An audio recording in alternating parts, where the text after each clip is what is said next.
Welcome back to the MLS Net Boys podcast. I am your host Chase with my good friend Jacob here. How's it going, buddy? Really good. What was that? What was that sip you just took of? Let's give the audience a taste. Do you want me to actually tell you what it was, or do you want me to lie to be family friendly? This is a G-rated show, actually, so maybe. That was a sparkling water. All right.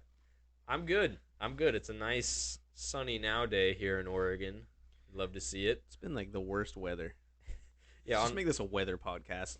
Forget about MLS, dude. Yeah. On the way here, this is Oregon Weather 101. It was just dumping rain. I even got a little bit of ice, like hail, on my windshield. And now, looking out the window, I just see the sun blaring through. Can we just say it? I don't know if it's just because I'm from Oregon, but spring is the worst season. I By don't far. like spring. It sucks. It freaking sucks because it's just like it's like teases you with nice weather and then it just smacks you in the face with like random hail and stuff. Yeah, same. I agree. My wife really likes the spring, and I just say it sucks. But she says like the flowers are nice. I don't care about that. That's like late spring, early summer, especially in Oregon. Like late spring is essentially early summer. I don't care about flowers. She's next in the other room, so hopefully she doesn't come in here and throw a brick at my head. Anyway, Sits out there with their bricks at the ready. week 6, I believe, of MLS, and we had some Nations League also happening. U.S. gets a 1-0 win. Canada goes 4-1 over Honduras, and both will be in the semifinals of the Nations League in Las Vegas in June. Nice. That was not very fun to. I mean, it was fun to watch the U.S. score a bunch of goals, but it was like felt like one of those things that was a result that's like, who's gonna remember this? And like Claudio Reyna. even like in a year's time, nobody's gonna remember that game. It's gonna be like, oh, remember when we beat Granada by scoring 7 goals? Tell you who else will remember: Matt Turner and his family, because they did their That's true. gender reveal thing. He like kicked open a soccer ball or something, and it. That's true. And Captain America, Christian Pulisic, I don't know if you caught it in the video. Everybody went and like celebrated with Matt Turner, but Pulisic like turned and went to Matt Turner's wife Yeah, and like congratulated her first. So family man. That's who you want leading the club. good on him. You know. I Meanwhile, Gio Reyna is probably off talking to his dad about his minutes played or something. I'd like to point out too. It would be nice to watch a USA game in somewhere other than Orlando, or where else do they play? They always play in Ohio. Yeah, they play in Columbus a lot, and they play in Orlando.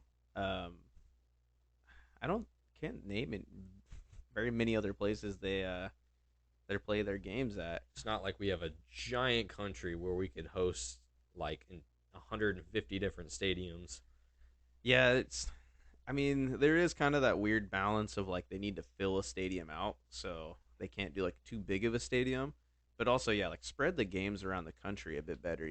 I don't know. I'm don't think we'll ever see like a game in the Timber Stadium, unfortunately. Not till we get grass. I was there though. They played once, and we went. It was Gold Cup. It was like a 6-1 game. They played like Belize or some random little island, and Donovan scored. It was the famous Wondolowski hat trick game. World famous. Couldn't tell you a thing about a Wondolowski hat trick.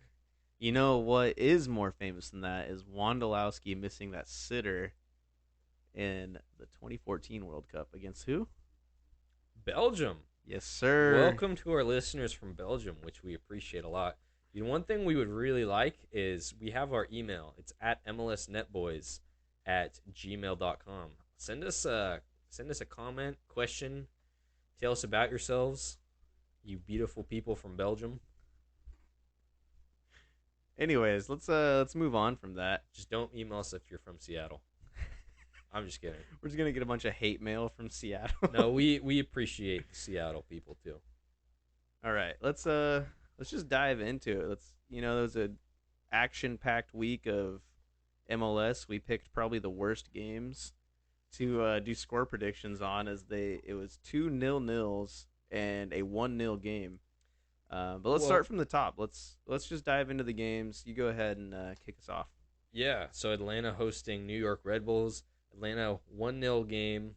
They get the winner, and Georgi Zoumakis scores again. 7th minute, beats the Yeah, Red Bulls. yeah. It was I don't know if you caught I only caught the first half of this game, but Atlanta looks like a just completely different team with Thiago Almada. That goal literally came from him just finding a pocket of space and just ripping a shot.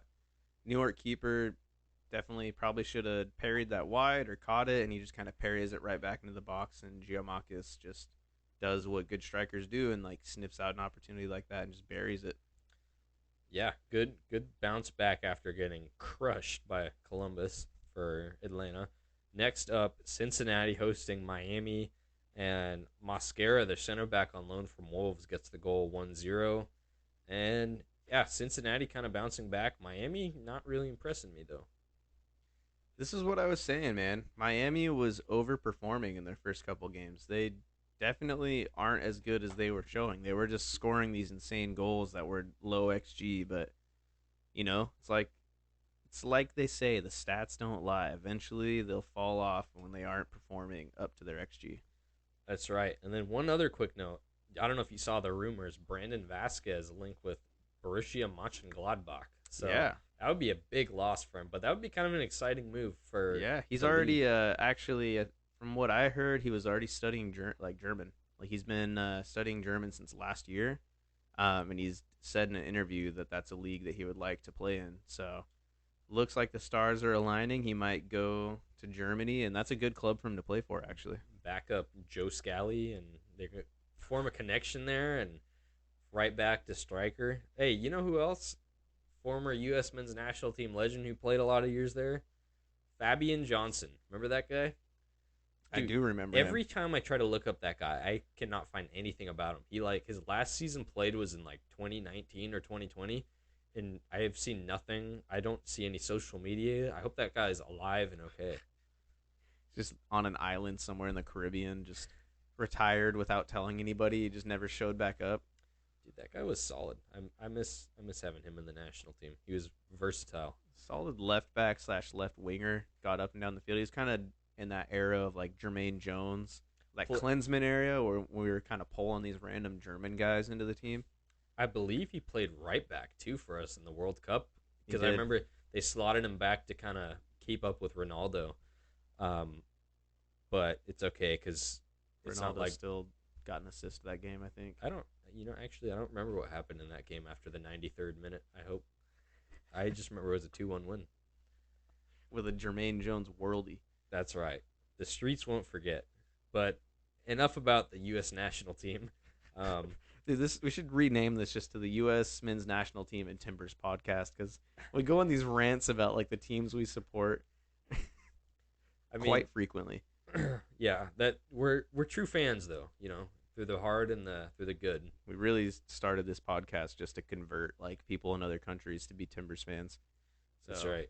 We want to just overtake Seattle and overall Instagram followers. So next up though, Columbus 4-0 over Salt Lake, and this dude, Salt Lake, 2 games in a row losing 4-0. I had a friend who's from this area. He just texted me and he was just like, not not even a soccer fan really. Just always only brings up games when they beat the Timbers, but even he was like disappointed in his club. you think he was wearing his Real Salt Lake shorts? No, Yeah, but honestly, good on Columbus for pulling this result out. This is like a matchup. You kind of see these happen every so often where it's like two ideologies that match up exactly how they would want to. Like Real Salt Lake doesn't really want the ball. They kind of want to sit back, play the underdog side, like style, and just let the opposing team have the ball and hit them on the break. Columbus wants to have the ball. They want to create opportunities. And when those ideologies match up that way, where they kind of allow each other to play their style, it just kind of comes down to whoever the better team is. And it was really obvious here. Columbus is definitely the better team. Only gripe I have with this game, Keegan I Hughes knew it was coming. did not get on the field. My man actually liked my Instagram comment this past week.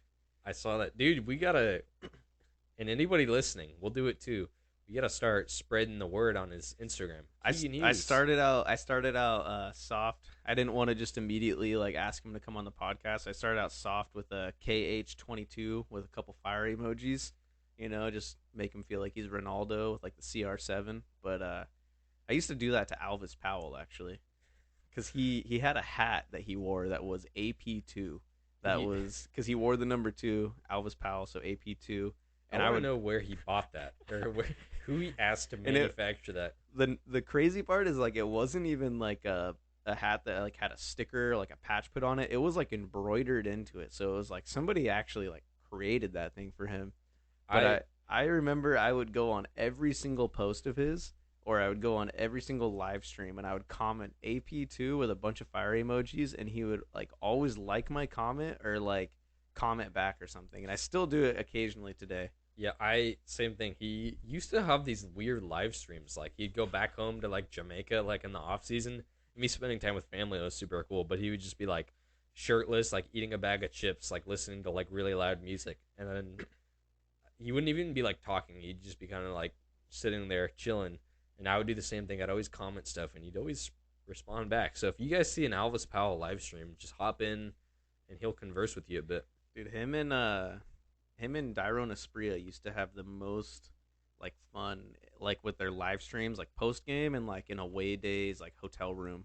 Those guys would be like in a room together just like some random like rap music playing and they'd just be like shirtless just like hanging out in a room with their live stream going. Love to see it. Love to see it after a hard fought away day. Next up, though, LA Galaxy hosting Seattle, and Seattle winning 2-1. Jordan Morris and Leo Chu seems like the just cracked connection right now because I think it was counting last game. It was 5 straight goals where Leo Chu assisted Jordan Morris, and then Leo Chu gets on the board himself. What do you make of this? As a Timbers fan, I hate it, but Seattle looks good, man. We were watching this game before the Timbers game started and they look solid. I mean, granted, it's like a leaky LA Galaxy defense that the Timbers couldn't score against. But yeah, Jordan Morris definitely looks like he's kind of nailed down that number nine position. Even though I know after last week when he scored 4 goals, they asked him in a post game interview if he wanted to be the number nine or if he thought he had that spot nailed down, and he kind of humbly said that there's so much talent on the squad that he's not sure, but he's going to play wherever the coach puts him. So, good on him for being a team player. But yeah, that connection right now kind of looks like one of those things. Like if it's not broke, don't fix it. Those guys are playing really well together, and I mean, good on them. I have Seattle finishing third in my predictions, preseason predictions. Very nice. Yeah, very nice for Seattle. How about did you catch? So you watched this one? Did you catch that? LA is saying it was like a controversial and it should have been a handball at the end. They like fizzled in a cross. Oh yeah, I didn't really see it because Nuhu had his arms tucked in behind his back, so like wasn't really much he could do. He literally did all he could, and I say that as a Timbers fan. I wish it was. I was monitoring this game hoping they would like choke their lead, but yeah, Seattle looking good, LA looking not so good. So I don't know. I don't know what to say about that. yeah. I don't know. Let's just move on. Move on from the Sounders. As much as love they're gonna get this week. We actually didn't say anything too bad this week, so yet. Next up on the agenda, New England hosting NYCFC and a 1-1 draw. So Carlos Hill scores a nice goal. He puts some move on some defenders and then slots it in 70th minute. So New England thinks they're cruising, but Talis Magno scores in the 80th minute and it ends a one apiece. Dallas Magno back on the left looked like, but good prospect for New York City. I didn't get a chance to catch much of this game. I caught like a little bit of the first half when I was watching the MLS 360 show. Wasn't able to catch the whole game unfortunately, but I mean the first half was not a fun affair. It was just kind of like a weird like wasn't really super flowy. It was just kind of like an awkward game to watch, but good on them for getting a late equalizer like another team in the league. I wonder who, but not yet. We will get into it. Moving on, we got Orlando City hosting Nashville. Nashville with a big 2-0 way at Orlando. Fafa Pico scores his first goal. It's a nice chip. I don't know if you saw that goal. Yeah, It's a nice goal for for Nashville, his first goal for Nashville. And Haney Mukhtar, who else scores to make it two? Dude, I don't know if you looked at the stats for this game. Just typical Nashville. 35% possession, only 7 shots with 3 on target. Typical Nashville. They only completed 300 passes this game versus Orlando with like 530. I was just looking at that. That is a nut stat. Nashville complete just Burnley ball, dude. Like like we kind of were saying that about like Minnesota, but man, is it just I mean, I guess as a Nashville fan, you're winning games, so what else can you ask for? But as a neutral, it's just hard to watch. Yeah, I. It's the Gary Smith way, dude. You gotta just hire some English coach and just lob up, have a rock solid defense, and just lob up the ball and just kind of pray and hope your attackers just do something with it. But you know what? They've been successful since they've joined the league. You know, they're looking to take that next step. But I'm usually pretty happy with what Nashville are doing. Next up, I wouldn't say an upset, but a surprising result. Philadelphia hosting Kansas City and a nil-nil draw. Philadelphia losing at home last week and now tying one of the worst teams in the league, Kansas City. What's going on with Philly? For the record, can we discuss how you said at the beginning of the year KC was going to be a solid team, and you were pretty up on them? You know, I Do was. you retract that statement? Um,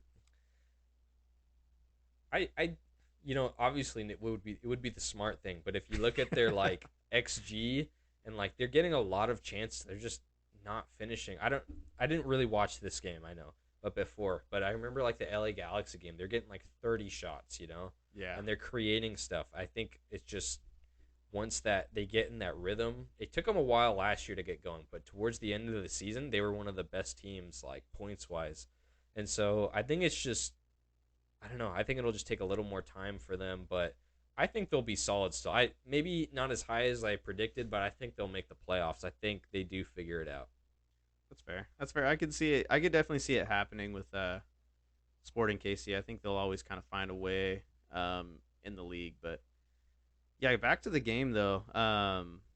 Unfortunate for Philly. Definitely just seems like they're kind of having like some early season just troubles trying to balance CONCACAF and then also the league. It's just seems like it's a lot for them to balance right now. But I'm not too worried about them overall. I think they'll kind of right the ship and go on a tear in the late season. Yeah, here's an exciting game. Toronto FC hosting Charlotte.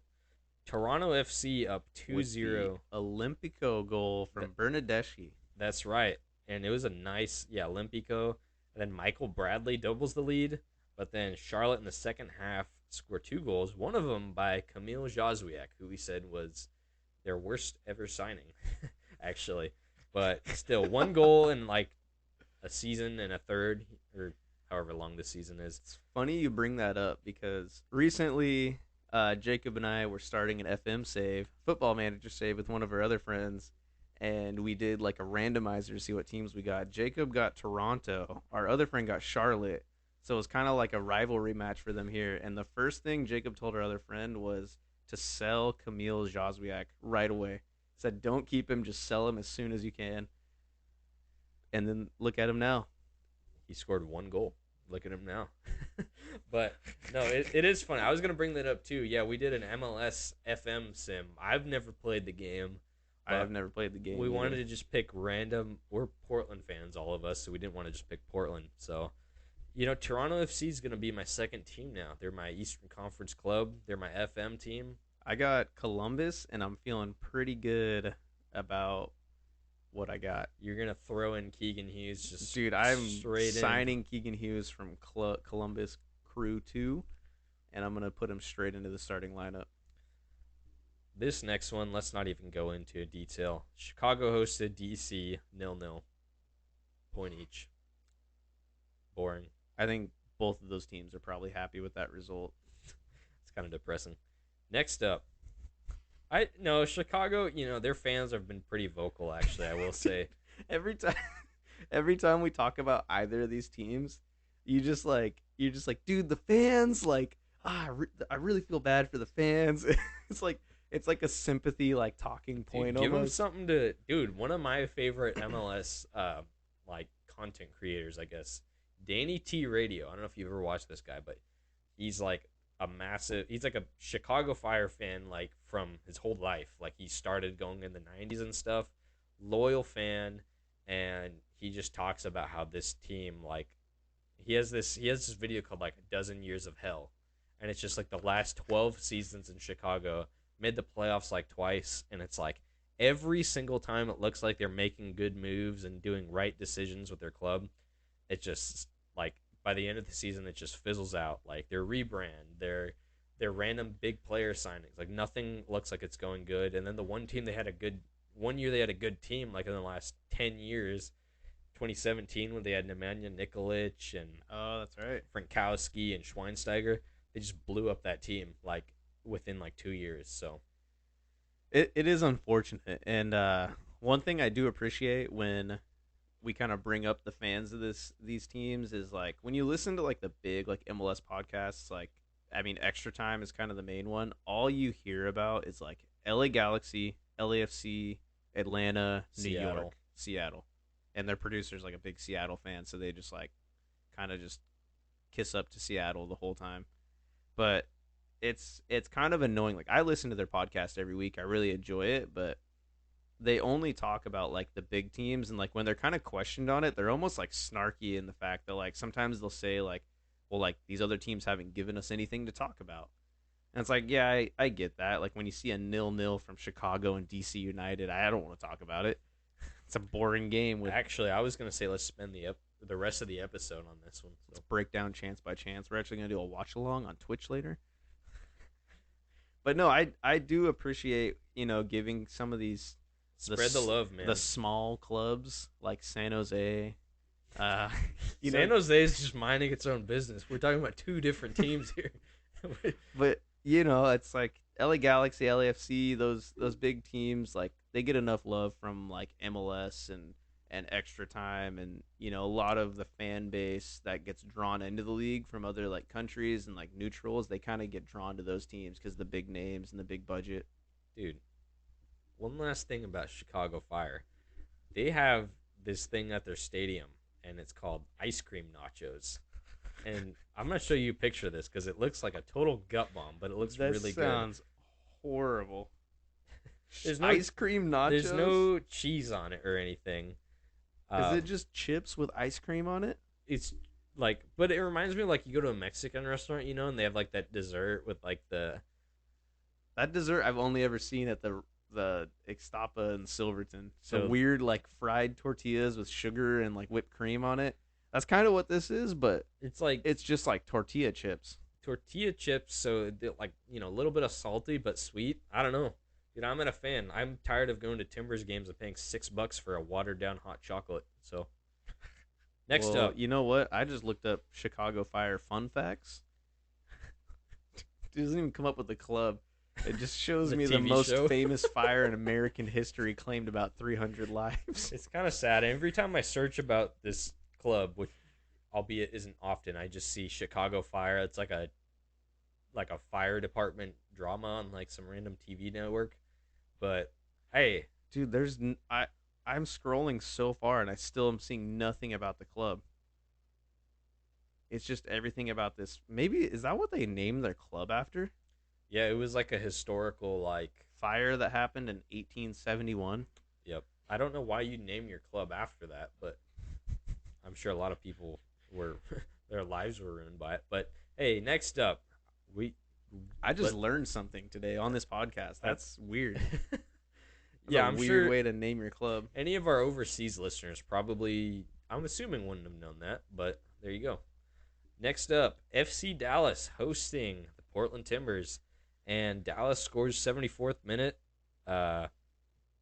Quinon, I think is Facundo Quignon. yeah, I don't know. How to say Sure. it. I have and no clue. yeah, so Dallas looks like they're cruising out, but 92nd minute, 5 minutes into his Timbers debut, Frank Boley smashes one. Dude, Dude. like the camera was behind on this. Like I couldn't even watch a good replay of it. Did he even have a touch before that? I don't think he even got a touch on the ball. That was his first touch, like as a Timbers player. Just lashed onto it. Like that was a great strike. Brian Fernandez esque, but One quick thing about FC Dallas. Have you seen at their concession stand? They have these giant tacos. Did you see that clip that was going around? No, I have not. What the heck? All right, you can talk more about the game. I'm Dude, gonna you look know up who a you picture. sound like right now? We got producer Isaac in here with us, and he is a hot case connoisseur. My man will just any hot case from anywhere within like a 30-mile radius of here. He'll be like, "Oh, dude, that hot case has really good like twisty tornadoes or like like weird Look at these names." Billy Like, Bobs. dude, look at the, They do. look at these little hand dipped Jim Joes. It'll Just be like the most weird like random stuff, random fried food combinations you've never heard of. Dude, check out this taco. It's as big as his head. It's at the FC Dallas game. Jesus. That is massive. That's a good taco. Hey, you know what we got to do? Wait, let me get another look at that. Actually, I want to critique this taco. Anybody who's following along, look up FC Dallas tacos. Monster taco. Okay, that taco has got to be at least 5 inches tall, 10 inches long. But you get a base layer of look out, dude. You only have like an inch worth of meat, and then the rest is like lettuce. That's a taco salad. Dude, we got to do an MLS Stadium concessions tier list. Where do you think Timbers would rank, just off the top of your head, out of 29 teams? Not that high. You know, they've got some good options there, but The one thing I really do like, which they don't have anymore, it's on the new side of the stadium up above, is they have these really good nachos. But now that you can't get them unless you're like on the new side. I'd say the best things you can get is like the Tillamook cart. Was it Tillamook who did the nachos, or they did like nachos with Yeah. bacon or something? Yeah. And then they have Killer Burger, which is pretty good, but I don't really want to wait like 45. I never get food when I'm at a game. I don't just either. I always hate eat waiting in line. beforehand. Yeah, and I just wish, we go to Seattle every year for the games, and they have like I forget what they call it, but it's like family friendly prices, and it's like $8 you get like a soda, like popcorn, and a hot dog or something. How come Portland can't do that? Big up Seattle. You know what I do get every game I go, though? What's- One nice ice cold beer. Anyway, that's funny. Can't beat beer in a soccer game, right? You gotta I- bust out the Stone Cold Steve Austin I- reference I'd whenever rather- you can. I'm just gonna get slandered if I say it, so never mind. Actually, I was What gonna are you gonna say? You want a chocolate milk? You want a chocolate milk at the Timbers game? dude, if they offered it. Dude, imagine they got chocolate milk on tap at stadiums. We do have a Dutch Bros in the I stadium. guess you could get a chocolate which milk is there. Kind of cool. Like, Dude, imagine a wall of like the Timbers Army. Just Jordan Morris scores in the 90th minute, and he just gets showered with chocolate milk cups. Just all over the turf field. There's just puddles of chocolate milk. no, that's too much wasting of that chocolate milk. But anyway, back to the actual game. 1-1 draw. We haven't talked about the game at all yet. Portland steals a point on the road, and especially after conceding 5 goals to Atlanta and just being completely torn apart, having only 1 goal conceded in the last 2 games, I think is really promising. I will say though, our goalkeeper kind of had to stand on his head for a while, Ivicic, after being controversial in the media towards our coach. But what a great goalkeeper he's been. Dude, the only real gripe I have with Ivicic is like obviously what he's kind of been going on between him and Gio recently, but also just the fact that like the guy does not talk at all. Like he looks like he'll do these insane like saves, or he'll save like 3 shots in a row and then parry it out for like a corner kick, and then he stands up and like Straight face. most goalkeepers, you see them like yelling at their defense, like trying to get those guys in line, or like giving them like hey, you need to like push that guy wide, you need to do this, like whatever. He stands up and like I saw like he made a great save. Zach McGraw like ran over and was like giving him a hug, and he just like no emotion, just like walked back to the center of the goal, turned and like faced the corner. Dude, you don't think he's like locked in, just Terminator style, just no emotion? I don't know. Sometimes I feel like he's not human. Terminator. Yeah, he's not really like. We had Steve Clark, who was like one of the most vocal, I feel like, keepers. But Back when the Timbers like had a leader, it felt like. yeah, for sure. Hey, next up, the Ravioli Boys go down. St. Louis loses at home 1-0, and I hate to say it, Chase, but Chase nailed it in his prediction. Yes, sir. Take that, St. Louis. You stupid little cocky Jared Stroud fans. I watched the highlights of this game, and it was exactly what I pictured happening. Like Minnesota, just Adrian Heath got these guys just freaking ramped up to go on the road and just sit back and like just freaking sit in Dan St. Clair's lap and just defend the goal the whole game, and then just try and hit on the counter, and then eventually just win they won a PK, and that's what won them the game. But this is what I was saying was going to happen to St. Louis for a while. Like they want to win the ball in the other team's half. They want to create chaos, but when they play against a team that's no nonsense and just gets the ball out or like hits them on the break, they aren't very good at dealing with it. Like I saw there was a couple times like their back line, like both their center backs got yellow cards. Tim Parker had some hard challenges. Jared Stroud had some hard challenges. Like they were like, Dude, that dude is a loose cannon, Jared Stroud. yeah, like there was times where like in transition they were like they did not look good. Like there was definitely like opportunities for Minnesota to score, and like they just kind of had to like slow it down with like a hard foul. But like Tim Parker, it was like a rough foul. I don't know if you saw. Did you see how the penalty was won? It I was did not. like Abaria like breaks into the box, and then St. Louis's center back Hebert like cuts across to try and like slide into the ball, and then their right back is like already like kind of got between Amaria and the ball, and he's about to win it, and this this the center back like tackles the right back, like clips his foot, and then hits Amaria afterwards inside the box. So like he wasn't even gonna get to the ball, but since like he already like tackled his own guy and then cleaned like Amaria's legs out, still had to give the penalty. Just chaos ball from St. Louis. And Literally just chaos it, ball. it finally went the other way around as opposed to them getting fortunate. They've been good. It feels like when you're playing FIFA against like one of your buddies and you're just losing every game, and it's like dude, like I'm not that much worse than you. Why am I losing like 3-0, 4-0?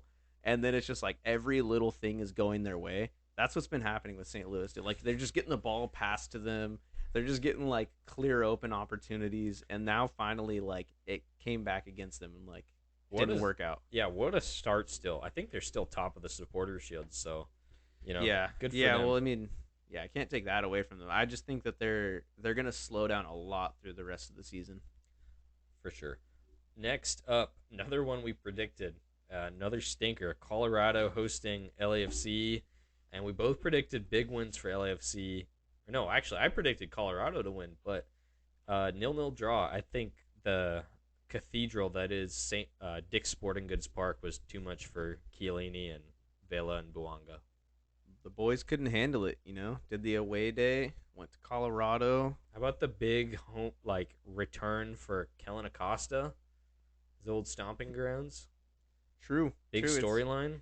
honestly solid result for Colorado to pull a tie out against a team like this. These are like the results that Colorado needs to be able to squeak into the playoffs, like they kind of hope to do every year. Remember 2021 when they topped the West and they made Mm-hmm. it to I think the quarterfinals in the playoffs? They were winning these games, like these exact sort of games, 1-0. They were just masters at just Well, solid. they played that like Minnesota style we were just talking about. Like they were just or like almost more so Nashville, I'd say. Just super solid defense, and then just like hit you on the counter and score one goal and then just sit back. Yeah. So yeah, I hope Colorado can build on that honestly because it's fun to see. There's always going to be bottom teams, but it'd be fun to see them a more competitive overall table. Next up, San Jose 2, Houston 1. This was every single goal was a PK this game. And Christian Espinoza with 2 for San Jose, and Amin Bassi PK for Houston. So another win for San Jose. San Jose's looking good, man. I like what this team is doing. I only wish that Jeremy Bosi was taking the penalties. You know, for Houston, I'm still on that Houston train, man. I've been excited about Houston, and this was a game where they deserved losers, I would say, but Houston just hanging in there, being competitive against a surprisingly solid San Jose team. I think isn't the worst. Could have been a lot worse. Next up, This was a blowout. Vancouver 5, Montreal nil. Part of this has to come from the early red card. 23rd minute, it was still 0-0. And then Vancouver just opens up like crazy goals all before the end of the first half. Get another one in the 48th minute, and they dominated possession this game. I mean, part obviously that comes from being up a man, but good on Vancouver because they've never. I mean, as far as I can remember, like watching the league, they've never been like traditionally a team that can score a lot of goals. So watching them like score 5 goals here, and then a couple weeks back in the Champions League scored what was it, 5 or 6. It good for them. Good for them. I like seeing Vancouver get stronger because it makes the Western Conference more interesting. It makes Cascadia Cup more interesting. Yeah, Good on them. I remember that one. I think it was 2017. It was Portland, Seattle, Vancouver were the top three teams, which was awesome to see. Yeah, I was in Vancouver actually that weekend. I left on Friday, and I was looking to see if Vancouver was hosting a game. It was the next day, and we could have stayed Oh, another day. And I was like, I don't know. Like I have to go back to work on Monday, but kind of wish I went to this honestly. You brought up though SKC. I had them pretty high on my list and hasn't really panned out. I believe you were kind of high on Montreal. Am I wrong? I don't know what you're talking about. Mo- I will tell you exactly where I put Montreal in. What a disappointing start. And I know they lost a bunch. I personally did not think they were going to do anything this year, but going from second place, third in the East, second place in the East, third in the Supporters Shield, getting blown out 5-0 to Vancouver. That's got to hurt. Yeah, Montreal last place in the East. I had them finishing sixth actually, so it's a rough go of it for me on my prediction. I had underestimated how much they had lost actually because they lost their whole core of the team, lost their coach. I just had assumed I thought they were going to hold on to Kai Kamara. I had assumed holding on to Victor Wanyama would be a good like core piece of their team, but not enough. So that's this whole week results in MLS, and we're going to get back to some predictions towards the end of the show. Next We got up, to go over our points after this week's predictions. Jacob let's not bring it up. Jacob getting 0 points on the week. I got 3 points, so that takes our totals. Jacob on 9 points, me on 8. I'm catching up. That's right. 9 and 8 still not great overall for us, but yeah, For how many games we've predicted, Chase not great. Klon. Yeah, I was awful this week. Um, I feel like there were some obvious results in there, like LAFC visiting Colorado. I feel like should have been an easy one, Yeah, there's and some then ones where it's like Philly. it just kind of proves how unpredictable the league, like the league as like MLS as a league, how unpredictable it really is. And that's at least the huge draw to me. Like I love, this is an unexpected league for sure. Like I love knowing that the two best teams in the league, playing against two of the worst teams in the league aren't guaranteed to win. And you can say that about some other leagues, but it doesn't really happen. If I watch City play, Leeds or something like that, I know City is going to smash them. Yeah, well, and especially when you look across the rest of the world and you see like the dominant teams, how their rosters are built, and with the implementation of like 5 substitutes across a lot of these leagues, it's just kind of like a matter of like win in a game. When you look at it and it's like, all right, 60th minute, still 0-0. All right, City's gonna sub on like 4 guys that'd be starters for every other team in the league. And you look at like a team like Leeds and it's like, all right, they got this youth prospect. They got this 18-year-old like right back they could throw on. It's like, so that's where I agree with you. Like when you look at MLS, it's really exciting that any game anybody could beat anybody. And it's true of every league. You could see that happen anywhere. It's true of the sport. Like with soccer or football, whatever you call it, it can happen anywhere. But it's just a lot more likely to happen in a league like MLS versus a lot of other leagues where they've been structured differently and there's a lot more influence of money in the league. You see these like powerhouses rise up and there's just no like variation in the results really. For sure, for sure. So next up, we got. I'm going to talk about some stuff that makes me mad. If you guys ever watched Family Guy, you remember There was this old segment where Peter Griffin, you look at me like I'm an alien, like you have no clue what I'm talking I about. know exactly what you're talking Okay, about. good. The grinds my gears. Grinds my gears. Peter's on TV and he talks about whatever grinds his gears. We're going to talk about stuff in MLS that grinds our gears. So, Chase, hit us with First your first annoyance. first thing that grinds my gears about MLS this weekend. I'm getting ready. You know, it's Saturday. I'm excited to watch the Watch what you Timbers. say, though, or else you're off the podcast. Seattle's better than Portland Timbers. Cuts my mic. Anyways, I was excited to watch MLS. I'm excited to watch all the games.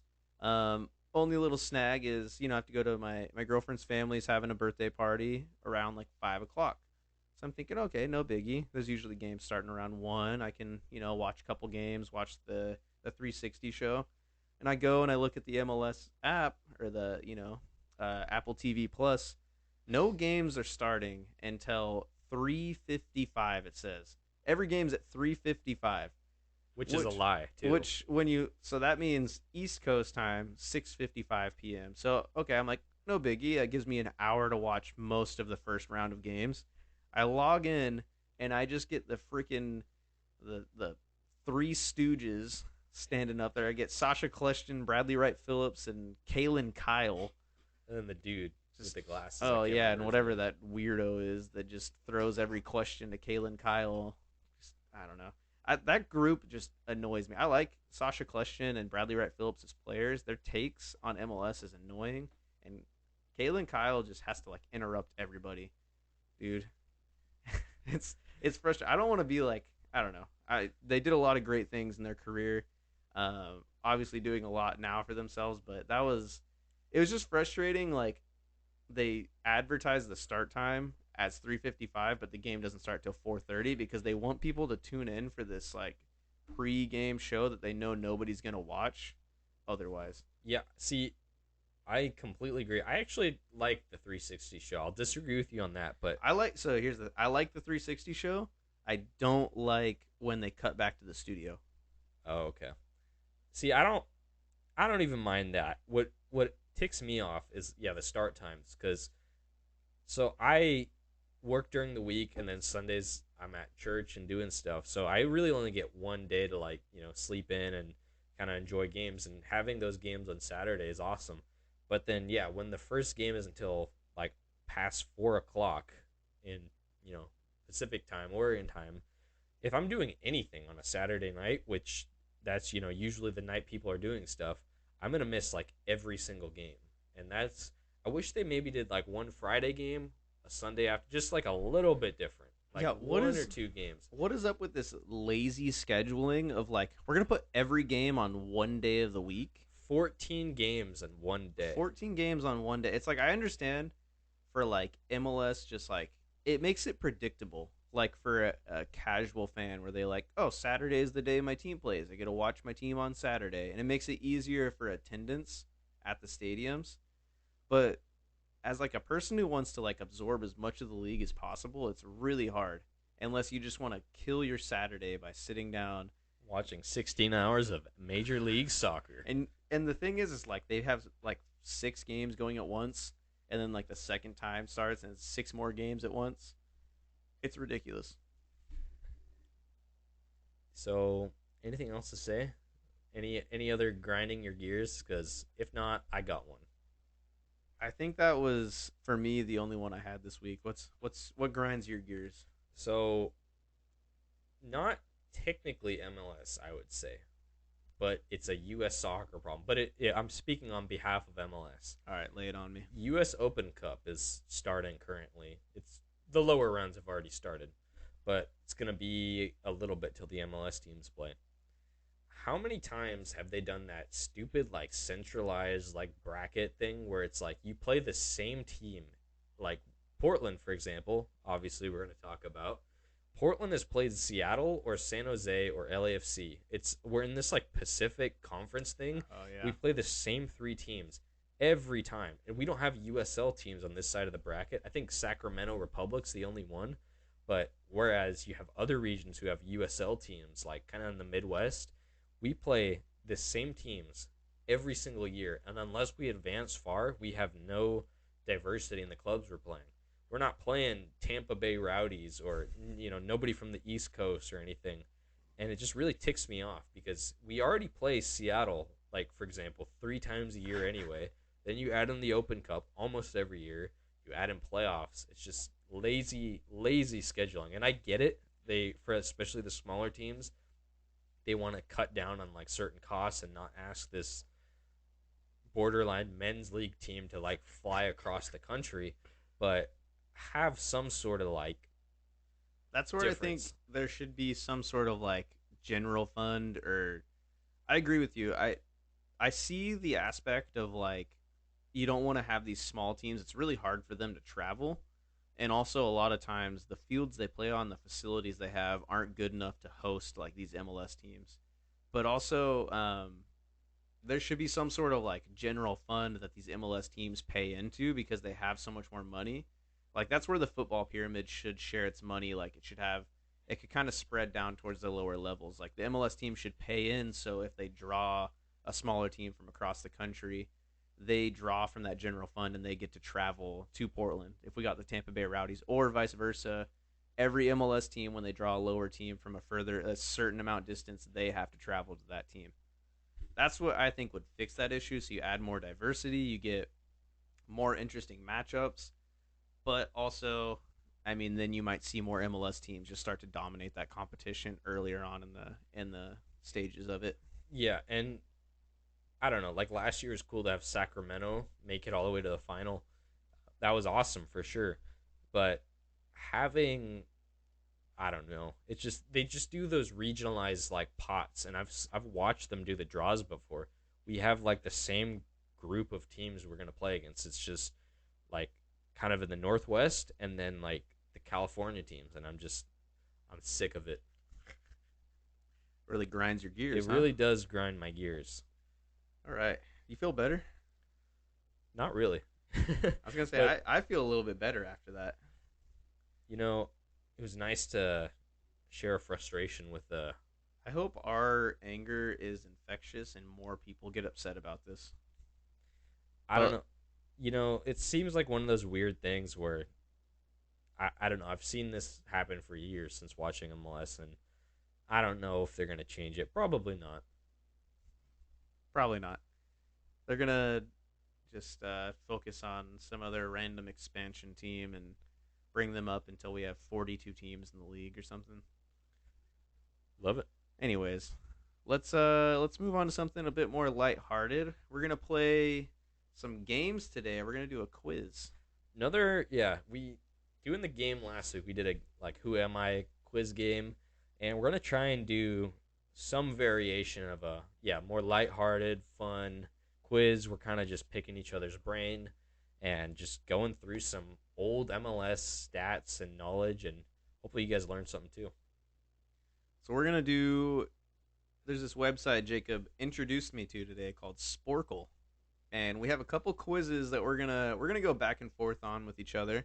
I have one pulled up for Jacob. I'm gonna be quizzing Jacob on MLS Best 11s. I'm gonna pick a couple, and I'm gonna ask him if he can name all of the starting 11 from that Best 11.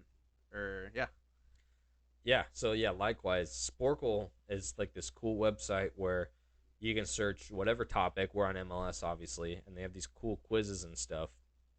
Random topics like name every MLS Eastern Conference team's DP or the last goalkeeper for each of like the Western Conference teams or something like that.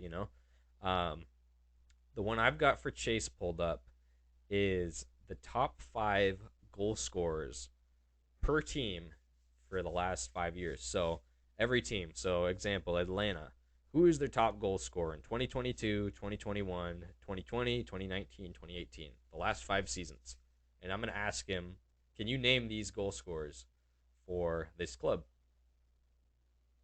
are we starting like that? Should I go? Is that how we're going? I, for the record, off the start, I feel like I'm gonna have a harder time with this than Jacob does. Jacob, I think, proved last week the depth of his knowledge, but we will see. How about we do? Because I don't know, doing a whole 11 for me might be brutal, since you have to do five only. How about I do five of your 11? All right, we'll see if we can pick five. Yeah, let's do that. How about we go? Yeah, we can do five. I might have a hard time picking 5 seasons back of Atlanta or five players, but we'll see. Okay. We'll You want to start me first? Let's go first. All right, let's go. Do you want to pick a year, or should I just pick a year? Throw me into the Lions Den. Give me a year. All right. Do I have a limit on how far back I can go? Too. Maybe 1996. Yeah, maybe before you were born. nothing before 2000. 2010. 2011. 2011. All right. Let's start with 2012. I'm gonna throw you straight into the blender here. I know the first person on here. 2012. Let me start it. What do you got? How about Chris Wondolowski? Wondolowski. I don't know how to spell this man's name. Is Chris Wondolowski on the board? How do you spell Chris Wondolowski? You're gonna have to look that up. I don't even know actually. That's a long name. It's kind of funny with this music actually. Wondolowski is not He's not on here. Do I have to put his full name in? Maybe I have to do Chris because he won the Golden Boot that year. 2012? Yes, sir.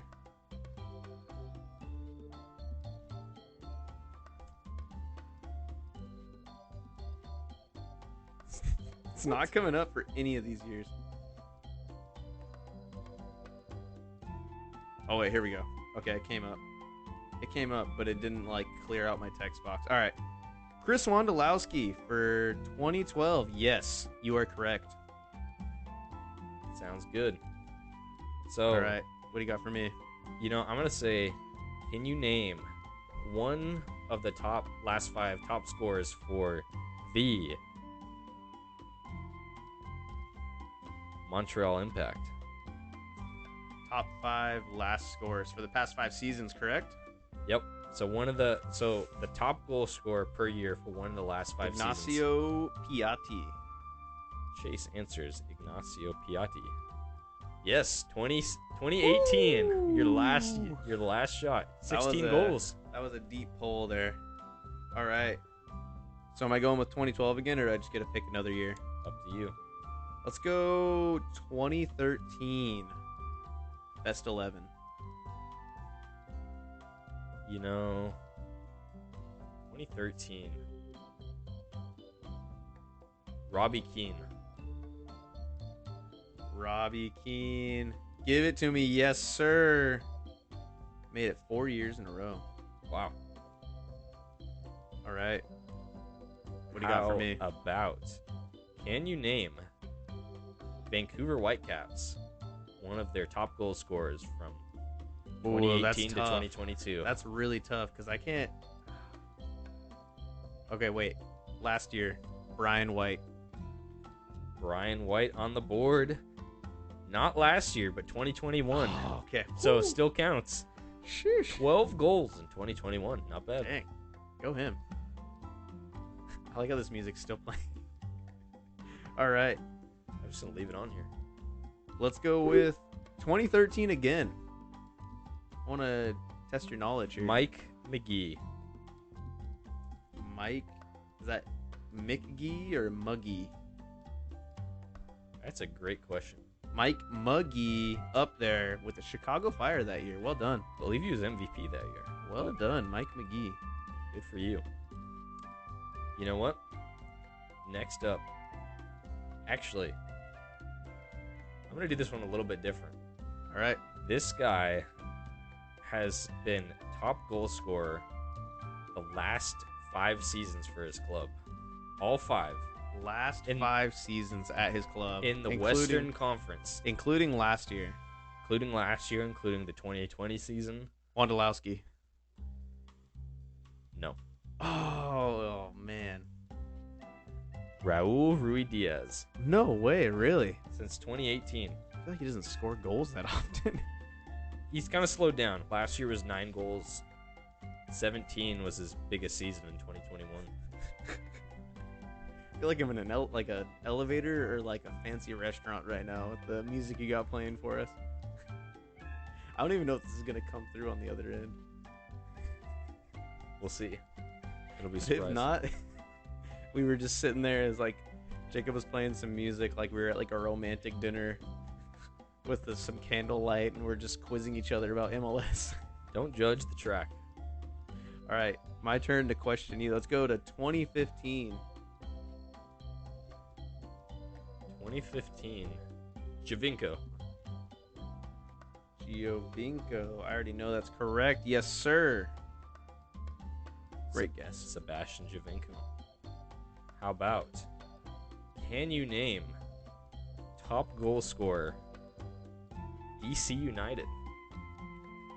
Any of The their past 5 years. top goal scorers from the last 5 seasons? Oh man. I want to say Lucho Acosta. Lucho Acosta is incorrect. Is he not on there? Not top goal scorer. Man, I thought for sure he would have had it at least 1 year. Surprising, yeah. I would have thought one of those years at least. No, Wayne Rooney probably wasn't their top goal scorer. Good old Wazza Rooney. I'm trying to think who else is like a prolific DC striker with like 7 goals on the season or something. I'll tell you the totals. 12 goals, 2022. 19 in 2021. Second in the Golden Boot race. 2020 top goal scorer was that gave it away. Ola Kamara. Ola Kamara I is right. forgot he played at DC. Also their top goal scorer in 2020 with 4 goals. No way. I wonder who that was. What Well, year was that? In 2020, he got 4 goals. Ola Kamara. No. It was him, yeah. That's hilarious. All right, moving on. We're going to go back to 2012. What a weird year in the league. 2012. It's back when we had the old logo still. Classic. The random cleat kicking a soccer ball. I'm going to go Victor Bernardes. Victor Bernardes. Bernardes? I'm not seeing it. He was a center back for the Earthquakes. Center back for the Earthquakes. I see a center back for the Earthquakes on here, but I may be spelling his name incorrectly. That was 2012. That was the last year San Jose won a trophy. They won the Supporter Shield that year, actually. Looking to get back to those Victor glory days. Bernardes is incorrect. Ooh. There's another center back or defender. There's a defender from San Jose on here. Doesn't San Jose. specify a center back though. Steven Beitashour? Dude, you're picking like the hardest names to type out. Like that one guy from Napoli with the... Beitashour? Steven Beitashour. Dude, don't slander Steven Beitashour on the podcast. I love Steven Beitashour. I have the Iran national, Steven Beitashour. Yep. Steven. Okay, next time I'll give you a home run one to hit in. Still not correct. That Man, is who is strike number 2. It doesn't have to be San Jose. It could be anybody. I got one more shot. And I wasted it on Steven Beitashour. You wasted it on Steven Beitashour. You have one more shot to name a 2012 best 11 player. What a forgettable year in the league. You want me to give you the teams that were on here? I'll Red give you Bulls some on hints. there? Here, I'll give you I got goalkeeper, Kansas City. Defenders, I have San Jose, KC, and KC. Midfielder, Seattle, LA Galaxy, DC, and KC. Forward, New York. And then you already got Robbie Keane and Chris Wondolowski for the other forwards. Kenny Cooper. Kenny Cooper. Are you sure? I am as sure as I'll ever be. Kenny Cooper hasn't failed me yet. Kenny Cooper was was a best 11 player in 2008 with Dallas. Was it Henry then? Was that the New York player? Thierry Henry.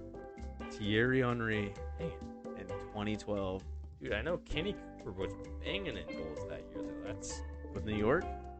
yeah, I'm pretty sure. Yeah, but it would be kind of weird if they selected Kenny Cooper over Thierry Henry. Can you imagine? Dude, he scored 18 goals in 33 appearances in How many 2012. goals? How many goals did Thierry Henry score that year? Probably not as much. So are you saying here on the podcast Absolutely. that Kenny Cooper is better than Thierry Henry? 2012. In 2012, Kenny Cooper better player than Thierry Henry. Kenny Cooper, come on the show. Kenny Cooper absolutely come on the show. 15 goals. How many assists? Dude, you can't, like, I understand your logic there, but you can't deny that they're just going to pick Thierry Henry for the best 11. Oh, 100%. Imagine as a league, like, they post it and, like, somebody in Europe looks at it and they're like, Kenny Cooper? It's like some little Harry Potter kid in, like, England gets all upset because Thierry Henry didn't get picked. I get what you mean, but why are we catering to these high profile? Especially in 2012, dude, before the logo switch, man. I say this as the biggest Thierry Henry fan, dude. I named all my email. I named all of my email and Snapchat, all my usernames had 14 in it because I love Thierry Henry. But Kenny Cooper, I was robbed. I will take that victory, good sir. I will take that. We were playing to 3 strikes. Jacob, 3 strikes on 2012 MLS knowledge. I know how far I need to go back to stump you now. Real quick, Give me another one. Give me another one My pleasure. to seal it here. How about I'll give you. You want me to really stump you? Yeah, because I hit you with a hard one, and you still were giving off good answers. Houston Dynamo. Past 5 years. How about give me Albert Elise. Kubo Correct. Torres. Well, I guess his name's Eric Torres, technically. Incorrect. Eric Torres? Nope. Really? Kubo Torres negative. Chief. Really? Is it not under Eric Torres, though?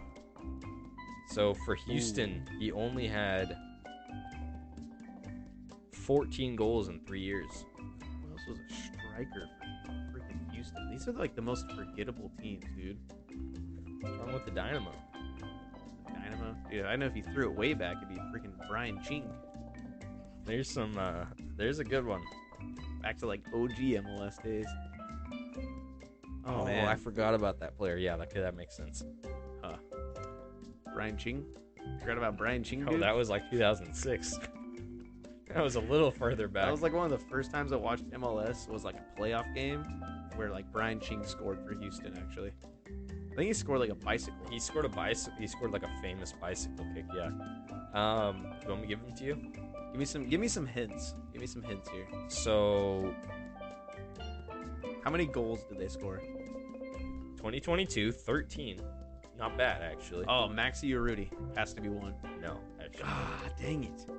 2021 is he's a winger who's been on Philadelphia, Houston, obviously, FC Dallas, now Nashville. Fafa Picoult? Yeah, 2021, 11 goals. Wow. What's another one? Give me another hint. Another one. Spoon feed him to me. 2020. This guy he's a Colombian player, excelled in Liga MX, played for Santos. Fabian Castillo. No, but good guess. Oh no, he played at Dallas. What That am I was thinking? Dallas, yeah. Played in Liga MX, played for Club America. Minnesota signed him as a DP, and then he went to Houston for a few seasons, and he was like a super sub kind of for them. Who Really was it? electric player. For Minnesota and then went to Houston. He was better at Minnesota, but there was a game I think against Toronto where he scored like a crazy hat trick where two of his goals were like chips from outside of the box. I can't think. Darwin Quintero. Oh, that's right. Forgot about that guy. What is up with Houston picking up all these fringe like super sub players like Albert Elise, Darwin Quintero? Like they get all these guys that are like terrible locker room players that are just electric off the bench. Elise was solid. I feel like 2022 was Except for his weird freaking Panther celebration he did. Or you remember like, that dude? He'd get down on the ground and like. I'm pretty sure that's in FIFA because of him. Yeah, he would do this La weird, Panterita celebration. He'd get down and crawl and like put his claw out like he was like while he crawled towards the camera. I forgot about that completely. Thanks for putting that back in my mind. 2022 was Sebastian Ferreira. Oh yeah. And then 2019, 2018 was Mauro Manotas. He had 19 goals in 2018. Forgot about that guy. Do you remember? Completely unrelated. Remember Blas Perez for FC Dallas? Dude, that guy was so old and he was just banging them. Dude, he was still playing for that guy. Panama, Would get so fired up. You know what he reminded me of is like in cartoons when you see like a cartoon bull that would just get like super like red and like blow steam out its nose. That's what I would think of when I think of Blas Perez. He would always do with his fingers, like the he would do the weird like matador like run with his bull horns. Dude, what a weirdo! That guy and him and Maxi Arudi seem like a match made in heaven. His last team played for was only last year, and he's 42. So jeez. Dude, he went to FC Dallas in 2012, and there for only 2012, 2013. He was only there 4 years. Feels like he was there a long time. Anyway, went there to Vancouver. Okay. 6 goals in 22 appearances. Then Arebe Unido. Then Blooming. Then Municipal. Then Arabe Unido in Panama in 2018. That was his last team. But then in 2022, 4 whole years later, he played for the Dallas Sidekicks, an American professional indoor team. And he played 1 time for them, but scored 2 goals. Dude, what a career path. Everybody, for all the listeners out there, that's like a sneak peek into like a late night talk that Jacob and I would have. Chat. After everybody else gets off playing FIFA. We just sit here and talk about random MLS players. Love it. So I'm on his Wikipedia right now, and I'm trying to just look at stats. He's got one of his only like categories on here. It's just assault attempt. On July 23rd, 2009, 2 cars chased Blas Perez's Nissan 350Z early in the morning while he was traveling along the La Chorrera highway in Panama. The assaulting cars intercepted him when one of them collided with it, forcing it to stop. Blas Perez managed to escape from the attackers and sustained no injuries, but his car was heavily damaged. Not the Nissan, dude. Jeez. Poor Blas Perez. That was so unrelated. We were talking about Houston and random like top goal scorers. Is Blas Perez on there for FC Dallas? When was the last time he played for them? 2015. So it wouldn't have been on there. No. Unfortunate. It's a good round. That was a good round. I'll take the dub while I can because I don't think they come very often. But let's wrap this up with some predictions. Let's wrap it up with some score predictions. We've got a absolutely thrilling slate of games here to predict. We do. Not really, but we want to spread the love and not just kind of what you were talking about. We don't want to be just main MLS page and just talk about the LA's, Atlanta, Toronto, and Seattle. So, which is funny because our first game we're going to talk about LAFC now. But this is Champions League, and we're in the quarterfinals, I believe, maybe round of 16. And Vancouver Whitecaps hosting LAFC. Vancouver looking strong their last couple weeks, honestly.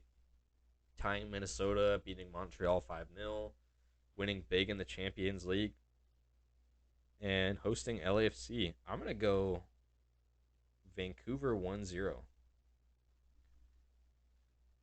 My heart says Vancouver, but my mind is going to say LAFC 2-0.